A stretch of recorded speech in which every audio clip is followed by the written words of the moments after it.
Hello and welcome to the show. There will be some interruptions in the background today because I'm out and about as usual.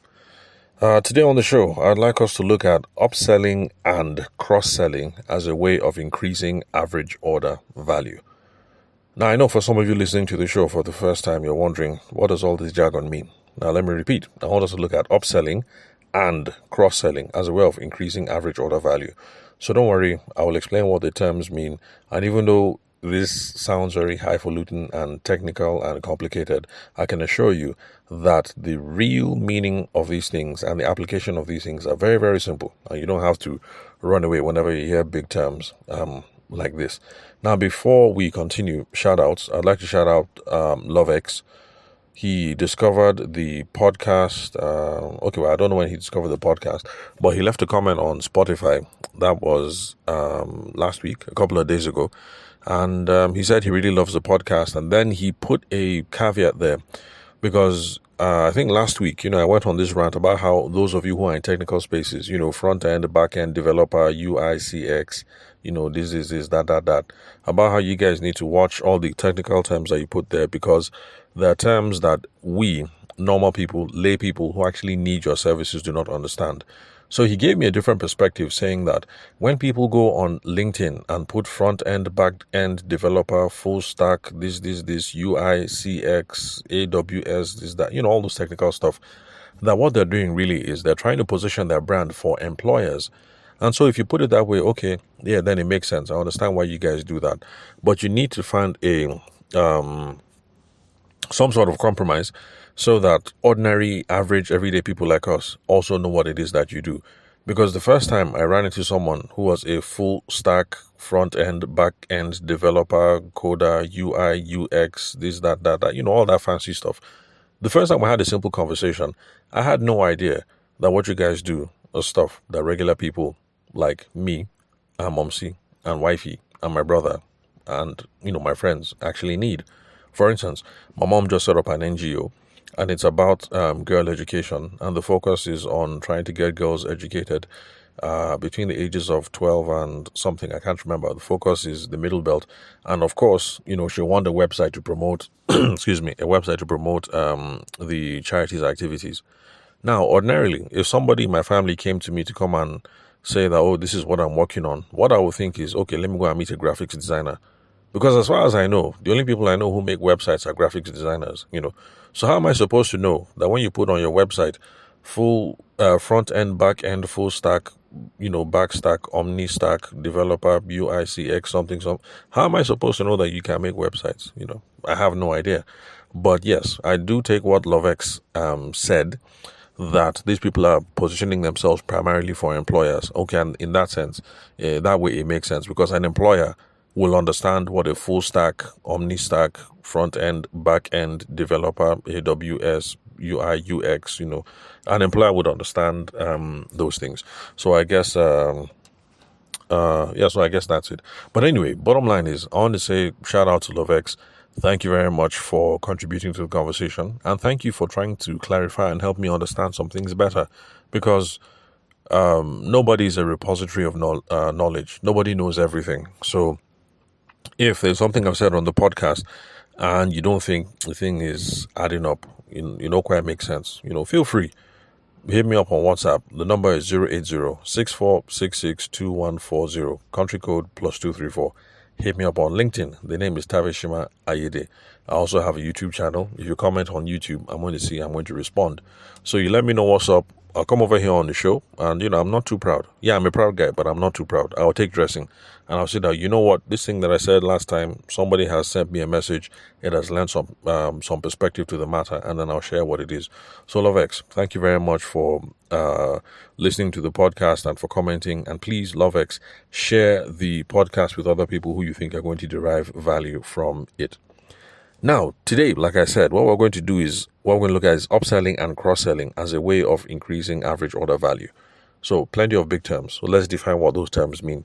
And remember, those of you listening to the show right now, whenever I define things over here on the podcast, I'm just trying to define it in a very simple, everyday man, common woman will understand. So these definitions are not technically precise. So Every time you hear average order value on this podcast, it just means how much a person spends with you when they enter into your store or when they interact with you. So every time you hear average order value, it just means how much is this person spending? Or over time, how much does this person spend? So if somebody comes today or Monday, they spend 10 naira. On Tuesday, they spend 15 naira. On Wednesday, they spend 11 naira.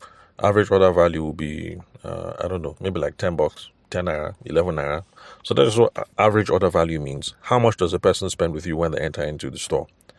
Now, why should we be disturbing ourselves about all these sorts of things, average order value? I mean, business is hard enough as it is. We now want to start looking at technical terms like average order value. Now, the reason why this is important is because when it comes to growing your business, the primary things we can do to grow the business, I mean, of course, there are other things you can do, strategic things like enter a new market, go after a new customer cohort or reduce expenses. That is one that lots of business owners like to do a lot. They like to reduce expenses. So, cut salary. Don't run the generator too much. Don't use AC too much, all those sorts of things. So yes, all those things are there. But the primary levers for business growth, the primary things that we can move up and down for business growth and that I like people to focus on is number one, get new customers. If you get new customers, you're going to get more cash into the business. It's that simple. Number two, get old customers to keep buying from you over and over again. So in other words, the person that bought from you in January, try and see how they can come and buy from you again in March, maybe in July, August, maybe in December. But let's keep them coming back, because the more that old customers come back, the more money we get into the business. Number three, get old customers to bring you referrals or to bring you new customers. So the person that bought in January and then he came again in March, if he brings his wife in December, it's not bad. And then if wifey in December now brings her best friend next year, February, it's all good. Because as these old customers are bringing new people and they're spending more money with us, you can see that more money is entering our coffers and the business is growing. Then the final way, number four, is to get all these classes of people, whether they're old, whether they're new, whether they're referral, get all these classes of people to spend more money with you over time. And that is what average order value means. So if somebody comes and spends money with you in January, the goal is to make sure that the person comes back 3 or 4 times during the whole year. That's where, the sweet money is going to come from. But you also want to make sure that the person is spending within a certain range. So if the person comes and spends 300K in January, but then in March, they only spend 50K. And then in December, they only spend 10K. And then maybe next year, January, they only spend, 75K. You can see it's up, down, up, down, up, down. So the goal is to try and see how this person that spent 300K in December, to try and see how we can get him spending roughly the amount, sometimes spending more, of course, in a valuable way, in a way that is valuable for the customer. And that is when we're going to start seeing the sweet returns on the business. So remember, when it comes to business growth, for me, the things I'm partial to, because there are other kinds of strategies, the things I'm partial to is, number one, let's get new customers. If you get new customers, you make more money. Number two, the old customers you have, look for ways to keep them buying from you over and over again. Number three, get those old customers to bring you referrals or new business. And number four, everybody who is entering your store, get them to spend more money with you over time. And that is where average order value comes in. We're now looking at how much did the person spend. Because if every time somebody enters our store, they are spending 15K, it's a lot better than if they come and spend 15K today, 2K tomorrow, 1.5 next tomorrow, So that's the whole idea. Average order value. Now, let's look at a real case scenario, real world scenario. Now, one of my current clients owns a retail store in Benin. And they sell computers, they sell gaming technology, digital technology, tech accessories, all that kind of good stuff. The thing that we young boys like to buy. Today you buy phone, tomorrow you buy laptop, next tomorrow you buy tablet, stuff like that. So, we young boys like to flex. So, if somebody walks into the store and then buys a charging cable, that's normal charging cable for your phone for 2K, and then the person leaves and never comes back, then that is all you will ever make on that customer, just 2,000 naira. And think about it. Why go through all this stress of opening your store only so that somebody will come and buy a 2,000 naira cable and then the person never comes back? I mean, what kind of life is that? Huh? What kind of business is that? So remember what I said. We're trying to get new customers or get old customers to come back and buy over and over again, or get old customers to bring referrals, or get these people to spend more money over time. So when this person walks into the store, oh, sorry, I just remembered, I didn't define upselling and then cross-selling. Now, a simple definition of upselling and cross-selling just means when people enter your store, when they enter your shop, when they pick up the phone, when they get in contact with you, just give them helpful options. That is all upselling and cross-selling is. Somebody comes into your shop, they want to buy charging cable, 2,000. Ask them some questions, get to know them, give them helpful options. Remember, I said helpful options. We're not trying to sell stuff for the sake of selling stuff. We're trying to figure out who they are, what their circumstances are, what they're trying to do. Are there any helpful options that we can offer them? And then get into the habit of giving people helpful options. Because the more helpful options you give, the more people are going to buy. So that is what upselling and cross-selling means. It just means give people helpful options. Although some of you will say, technically speaking, I'm not correct. Yes, at the end of the episode, I'll tell you what the technically correct definition of upselling is and cross-selling is. But for now, anytime you hear upselling or cross-selling, it just means this person that is talking to me, how many helpful and valuable options can I give him? How many valuable options can I give her whenever you're interacting with them? And the key point is this. You want to make sure that the items that you're offering are valuable and helpful to them. So it is not about what you want to sell. Like, okay, I have excess inventory in store. Maybe, we're talking about digital and tech accessories. We have too many power banks in store. Therefore, anybody that comes, let me try and sell them power bank. No. That's not how it works. We're trying to figure out what is valuable to them and what is helpful to them. And that is what we recommend. And the more helpful options we recommend, the more chances we have for increasing the average order value, for increasing the amount of money that they spend with us. Now, if we also get into the habit of making sure that they come back into the store over and over again, you will see that it's a very simple way to grow your business without having to spend money on marketing, spend money on advertising, spend money on this, spend money on that. This is just one of the simplest levers you can pull to grow your business. So, back to the example now. Somebody has entered the store. What we sell is digital accessories, mobile phone, laptop, games, this, that, all those sorts of things, headphones, Bluetooth. So somebody comes and says he wants to buy a cable, 2,000 naira. He carries the cable, he drops it on the table. Say, this is what I'm buying. So you now, option one, this is what you can do. And this is what people do in the UK. So option one, now you pick the cable as you're scanning. You now say, oh, anything else? And the person might say, oh, okay, let me just take this TomTom, or let me take this, or let me take that. Now, bottom line is, this anything else technique, you can see that it can work, it can help you grow your business. Because when you ask anything else, even if the person picks something that is worth 5 naira, it's better than nothing.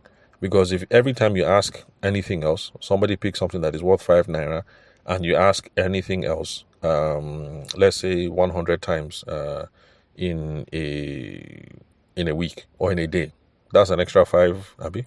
Is that 500? Anyway, you get my point, Sha. There's a value to these things. So anything else. But that's just the basic technique that everybody does. But, we're not basic. So we have to go beyond anything else. Let's try and do something a little bit more advanced. So, option number 2, as you're scanning the cable now, or as you're packaging the cable, you can enter into a conversation with the person. Now, remember what we've been talking about over here on the podcast. If this is your first time listening to the podcast, there's something I keep talking about: qualification and discovery. They sound like big terms, but this is just what it means. That when somebody's in front of you, they're trying to buy something, you're trying to sell something, engage the person in conversation. Selling is all about conversations. Engage the person in conversation. Try and figure out, who are they? What are they about? What's the problem? What's the problem they're trying to solve? Try and figure out what's going on. The reason why we do this is because it affects the quality of the presentation that we can make. If I know who the person is, the problem they're trying to solve, I know the kind of things that I can offer, the kind of suggestions I can make, the kind of options that I can present. So that's the reason why all these things are important.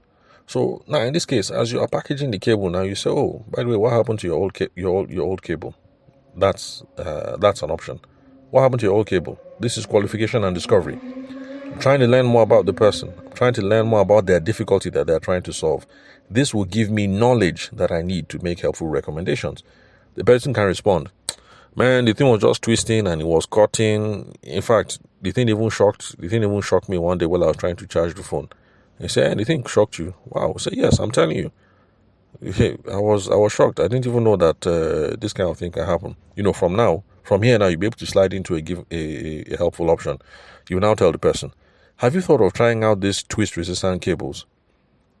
They only cost 1,000 naira more, and some of them can last up to 3 years." And then the person will respond, "Twist resistance cable. I mean, which one? Like, what is that?" Now, the reason why I know this is an option is because this is something that actually happened to me before. I used my charger until the wires were frayed. And so one day I plugged in the thing now did pop, the thing now sparked like that. I say, okay now. It's time to go and get a new charger. And so when I went into the store and the person asked me what happened, I told the person what happened to my cable. He said, "No, okay, don't buy this one.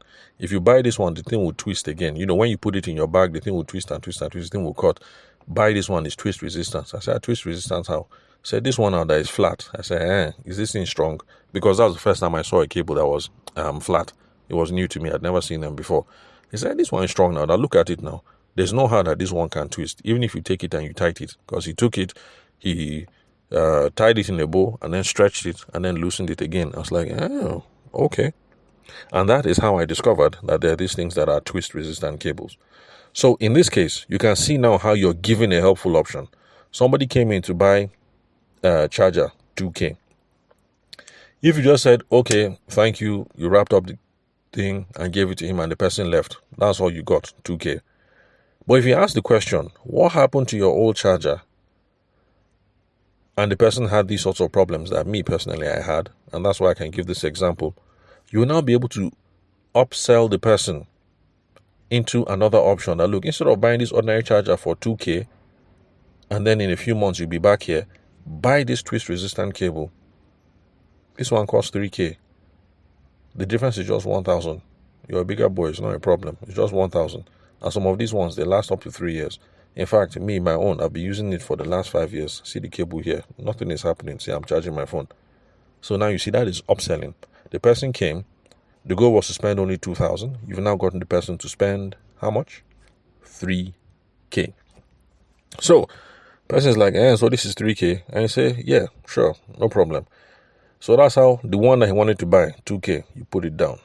You now pick up the one that is 3K. And as you're packaging the thing, you continue the conversation. "So what do you use your phone for? Is it gaming or business?" And the guy's like, "Games, I play games 247. Then, as the store attendant, you can now say, if it's like that, you should be adding power bank now so that you can continue to play now, because I'm sure that your phone battery is dying all the time." Then the person will ask, "How much?" And then you tell the person, "Okay, we have different brands. We have Oraimo, we have this, we have itel, we have blah, blah, blah. Anything between 25K and 32K. Now, of course, since the guy is a Nigerian, the guy will be like, bros. The guy will laugh. I say, "I beg, that's too expensive." And then as a store attendant, you can say, "Yes, so that's true. Times are tough in this Tinubu economy. But you know what? Instead of buying power bank, maybe what you do is you just buy a high-speed charger.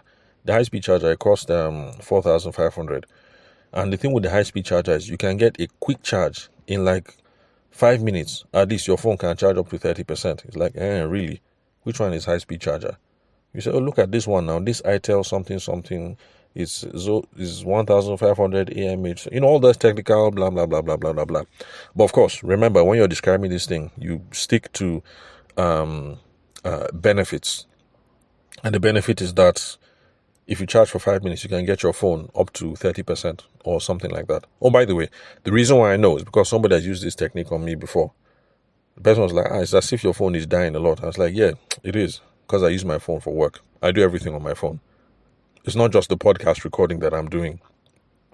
Everything. Email from my phone, everything.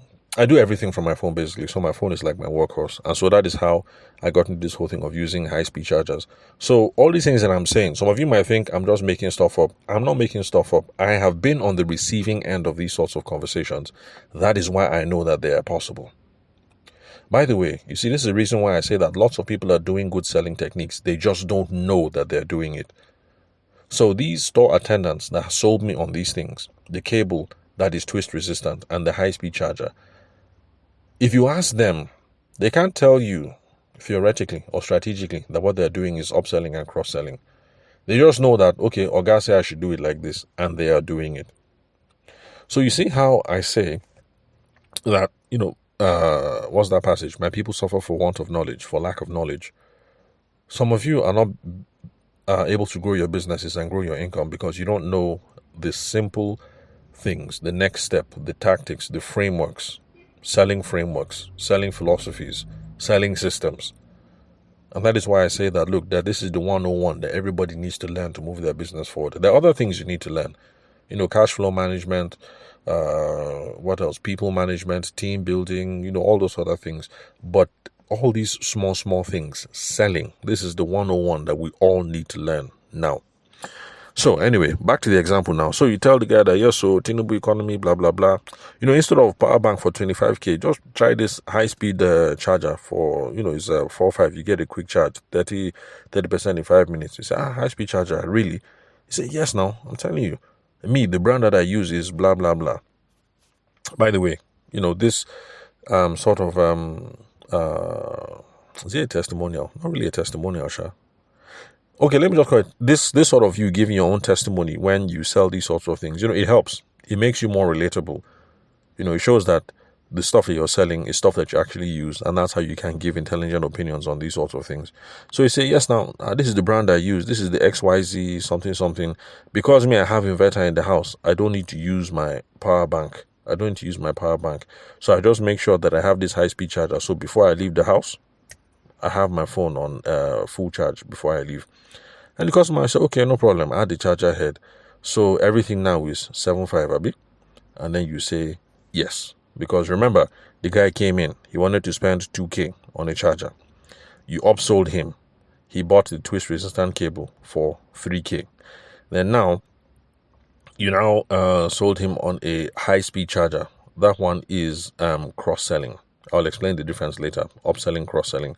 So you now got him the high-speed charger for 4.5. So now he came in and wanted to spend 2K. He is now going to spend 7.5. But by the way, can you hear that the recommendations that you are making in this case are things that are valuable to the person?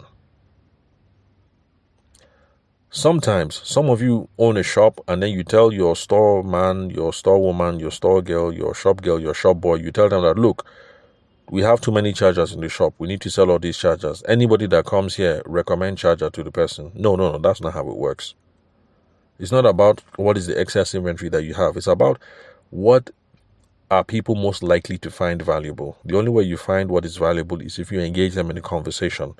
Remember, technical term in sales is qualification and discovery. It just means ask questions, engage in conversation with the person about them, about their personal history, what they use, what they don't use, what's the problem, what have they tried, how are they trying to overcome it. That is what is going to determine what it is that you can recommend for them to buy or not to buy. So back to the example. The person came in, wanted to spend 2K. We have now gotten the person to 7,005. As you're packaging the whole thing now, you can also ask, oh, by the way, what phone do you use? And the person, of course, will be proud, because those of us who like our tech, we're very, very proud. That's the reason why all of you who've been listening to this podcast, you know that I'm using a Xiaomi 13C, because I'm proud of that phone. It's a solid phone. And to be honest, if you had asked me 3 years ago, should you buy China phone, I would have said, China phone? Like, for what? Go and buy yourself a real phone. Go and buy a Samsung. Go and buy an iPhone.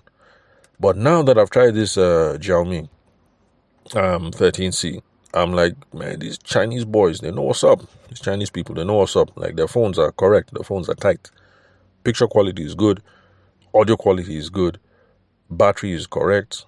Screen is sharp. The phone looks sexy. Because, the phone has to match my, I can't be sexy and then my phone will now not be sexy. So the phone, as in everything blends, right?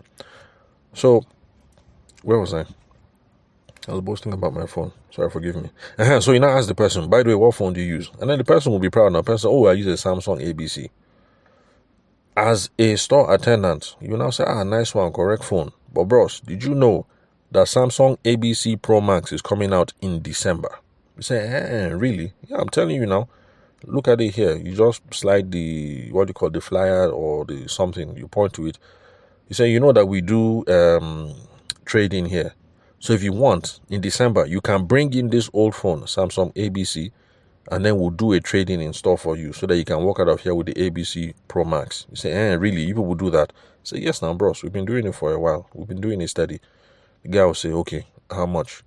Then the store attendant, you can reply that, okay, you know, I can't give you a price because my manager has to look at it first. Or Chukudi, who is our tech person, has to look at it first. So they're the ones that will now tell you how much you can go for. But since I started working in this shop last year, I've seen some people get 15K off. And I've seen some people get as high as 120K off the cost of a new phone. Then, of course, the customer will say, let me think about it. Because realistically speaking, the guy came here and he wanted to buy a 2,000 Naira cable. So let's be realistic. You know, you can't upsell somebody from 2,000 to now go and spend 800K or something like that. So of course you will say, think about it.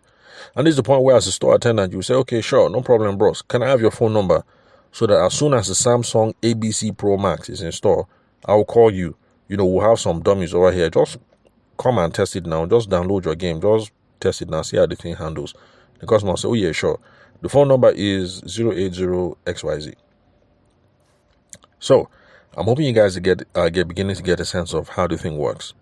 And I hope you guys are beginning to get a sense of why I keep saying over and over and over again that sales is a conversation. Which is why I get very mad at you people who keep sending out WhatsApp messages, blasting WhatsApp messages, and you don't realize that the whole point of sending out these WhatsApp messages is to try and get people into a conversation with us. Then in the conversation, we will sell something. But you guys think you will blast out a WhatsApp message, then the WhatsApp message itself will do the selling, and then you become rich. How? Selling is a conversation. Engage in conversations.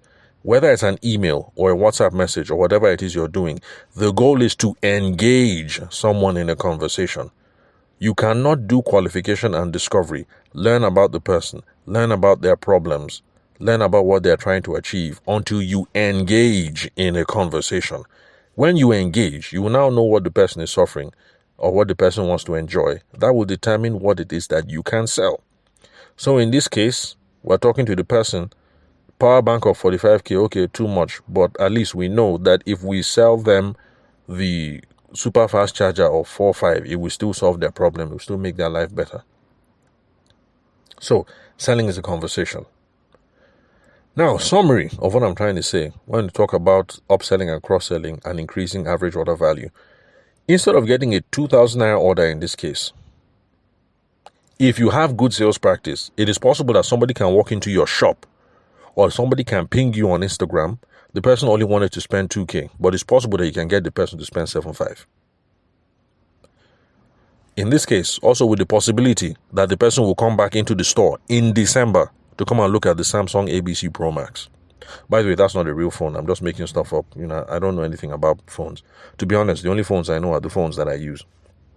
Because even though I like tech, I'm not really a techie like, you tech guys who really, really love stuff. Where was I? So somebody wants to spend 2K when they enter your Instagram handle, when they slide into your DM. It's possible that you can get that person to spend 7.5 and also get the person to come back in December. But the trick is this: if you get good at this and you're getting people to increase, remember, average order value, the number that they're spending with you in time, you will find out that just by engaging in conversations, some of you can get your business to grow 30%, 40%, maybe even 50% in 2025. And you didn't do anything else but just change the order of the conversations you're having. Some of you will be able to grow your business. You're doing 1.5. You might be able to finish the year and do 2M. Not because you spent money on Instagram advertising or whatever, just because you learned how to have these simple conversations, and you learned how to do qualification and discovery, and you learned how to figure out what people need and then give more helpful options. Simple thing, and you can grow your business. This is the reason why I say that sales, these conversations, this is the 101 of growing your business. As you graduate from 101 to 102 to 103 to 104, no problem. You will now learn the other things: leadership, team management, inventory management, cash flow management, branding and merchandising. You will now learn the everything. But the primary school that we all need to go through right now is sales. Anyway, let me move on. So, summary: instead of 2K, you can get the person to spend 7K, 5. We can get the person to come back. Now, some of you will say, bros, this thing you're talking about, this is fraudulent, this is criminal, this is unethical. If somebody wants to spend 2K, let them spend the 2K and go. I beg. Okay, if that's your point of view, then sure, no problem. Stop listening to this podcast. Go and look for another podcast to listen to. There's no point in staying here and hearing me say things every day that you think are fraudulent or unethical. But by the way, let me answer the question. No, it's not fraudulent. No, it's not unethical. I know this because I was doing some work for someone based in Lagos who was selling really expensive high-end equipment, and there's one of their salespeople who thought that this thing was unethical. As far as she was concerned, the person came in, all the person said was they want to buy this setup. This setup costs 3.5. This is all I'm going to sell them. I'm like, look, this is expensive, technical, high-end equipment. This person is an average guy. How is he supposed to know that the 3.5 million naira setup is what is adequate for him? If in your own professional opinion, you know that this is what the person is trying to achieve, the 3.5 setup is not going to work, you owe it up to the client to tell him that, look, Oga, based on the power requirements of your house and based on what we have discussed, you are better off budgeting and planning for the 5.5 million inverter. Now, at the end of the day, you won't force the person. If the person says 3.5 is all I have, no problem. The person will go ahead and buy the 3.5. But at least, as a professional, you mentioned your own. Now, look, bros, based on the things that we've discussed too, I know you say 3.5 is all you have, but honestly, for what you want to achieve, it's like this 5.5 setup is what is going to cut it. And then you now start discussing business, financing, and stuff like that. Because, inverters and that particular company, they had financing options and things like that. So please, all of these things is not fraudulent and unethical. We're trying to be helpful to the customer. We're trying to be valuable to the customer based on the gist that they have given us. So it's not about you. Don't just keep quiet and then start making decisions for someone. Engage the person in conversation. Figure out who they are. Figure out what's going on. You will now know what helpful options to offer. Remember, I said, when we're talking about upselling and cross-selling, it's just about giving helpful options. Full stop. But yes, I will define the terms, technically, the correct definition when we finish this episode. So, no, it's not fraudulent. No, it's not unethical. You're being very helpful. Because if you look at this example, and remember, these are things that happened to me. So, the options that you're presenting are things that are valuable from the customer's own point of view. So, for me, it was more valuable for me to buy the twist-resistant cable. And since then, I have not gone back. I only buy twist-resistant cables. I will use the cable that comes in the phone pack. But once that one twists and cuts and packs up, I go and I buy a twist-resistant cable because mine eyes have seen and I have perceived. And my eyes are open. And I'll use twist-resistant cables. It was helpful to me. It's the same thing with high-speed chargers. At first, I was skeptical, but mine eyes have seen, and I have perceived the glory, and I know that this thing works. So, something that is helpful and valuable from the customer's own perspective. So this is not fraudulent. This is not unethical. But if you think this is fraudulent and unethical, then please unsubscribe from the show right now and give yourself less stress. For this particular salesperson, unfortunately, we're not able to make progress. The other people on the team were able to make progress, but she didn't quite like my methods, and, I still extended an arm of friendship, and, today, me and her don't flow, and I guess, it's one of these things. Maybe she thinks I'm high pressure, and I'm trying to teach people how to scam people. No, this is not about scamming people. It's about being helpful here from their own point of view. But the math and the rationale behind upselling and cross-selling is very simple. If you have 5 customers, they come in every day and they spend 2K on average. That means you're making 10K per day. That means you're getting 200,000 naira per month. But using these techniques now, qualification and discovery, who are they? What's the problem? What are they trying to achieve? How can you help them? Give more options. They might be able to spend 3K per day. If they spend 3K on average, and it's 10 people, that is 30K per day. You can now see that you do these simple things. That's the difference between you making 200,000 naira per month and making 300,000 naira per month. And all you did was get better at engaging in conversation, unearthing customer preferences, unearthing their motives, trying to figure out their concerns, and getting better at offering different options. That is all you did. Some of you might think, 100K, I beg, that's not much. But if you consider the annual, that's the difference between making 2.4M in a year and making 3.6M in a year. Yes, those amounts are small, but just roll with me here. These simple conversational tactics are the difference between making 2.4 million in a year and making 3.6 million in a year. So maybe you say 100K every month. That's not money. Yes, but the thing is, at the end of the year, 100K a month is 1.2M. 1.2M that you would not have made if you were not good at doing these things. Engaging in conversation, unearthing, trying to figure out the customer preference, trying to figure out their motives, trying to figure out who they are, trying to figure out what they need, trying to figure out the problem, trying to figure out the vision, getting better at offering different versions. Just your mouth, open and close your mouth, and then at the end of the year, there's 1.2 that wasn't there before. So, my challenge to you listening to the show, especially those of you who have stayed on till the end, is have a conversation with your sales team. Let's say you're like this, my client. You have a shop. You're selling accessories. Have a conversation with the sales team. Talk to your business partner or talk to your spouse. If you're a solo person like I am, do some introspection.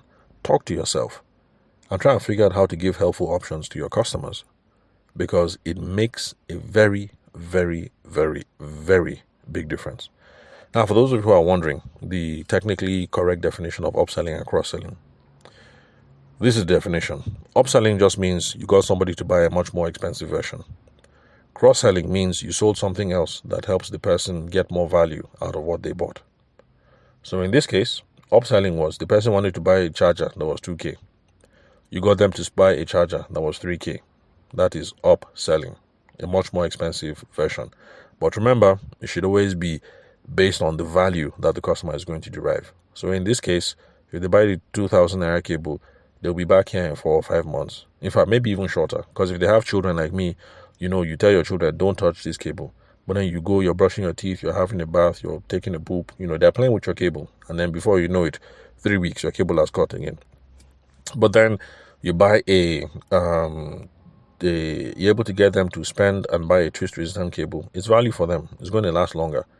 You can go and sleep. Your children can be using your cable as a catapult and or whatnot, but you wake up, your cable is still there. You charge your phone and then you go. So that is upselling. Get them to buy something much more expensive. Upselling. Cross-selling is you get them to buy something else that helps them derive more value from their purchase. So in this case, they buy a high-speed charger. High-speed charger plus the cable makes the phone charge faster so that they're deriving more value. So technically speaking, that is the difference between upselling and cross-selling.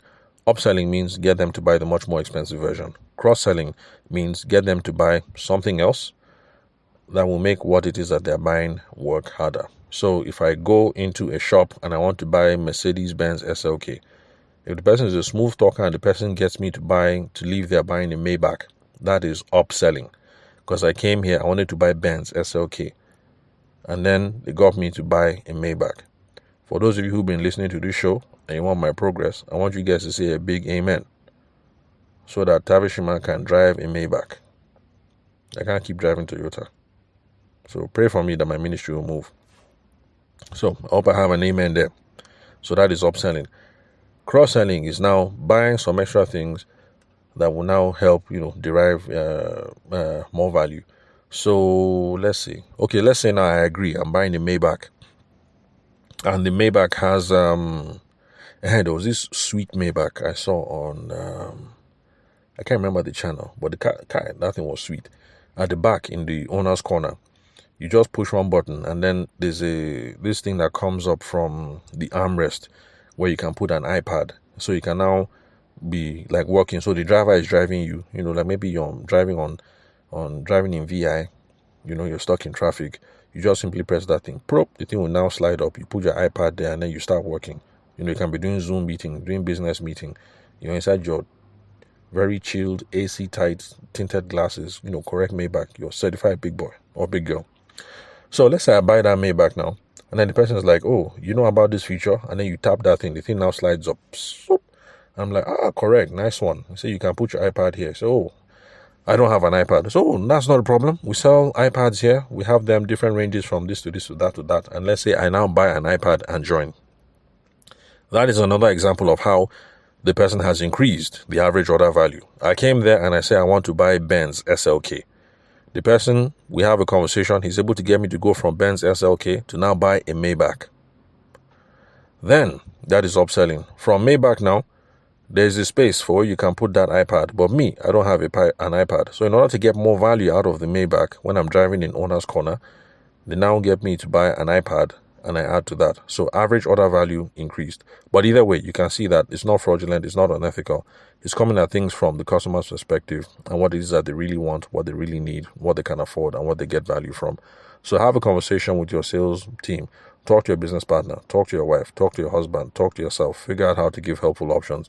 Listen to this podcast episode again and again, make a couple of notes, and then tomorrow morning, 8 a.m., 9 a.m., 10 a.m., see how you can put these things in practice in your business. If you're having problems with it, or you think what I'm saying is a load of crap, reach out to me. The phone number is 080-6466-2140. The country code is +234. That's my WhatsApp number. Then connect with me on LinkedIn. The name to look for is Tavishima Ayede. I have a YouTube channel. It's the same name, Tavishima Ayede. If you'd love to connect with me for a strategy session, a business audit, or you have questions you want me to answer, I've given the contact details. I'd love to hear from you guys, just like I heard from Lovex. So thank you very much for your time and attention today. I'll catch you guys at the next episode.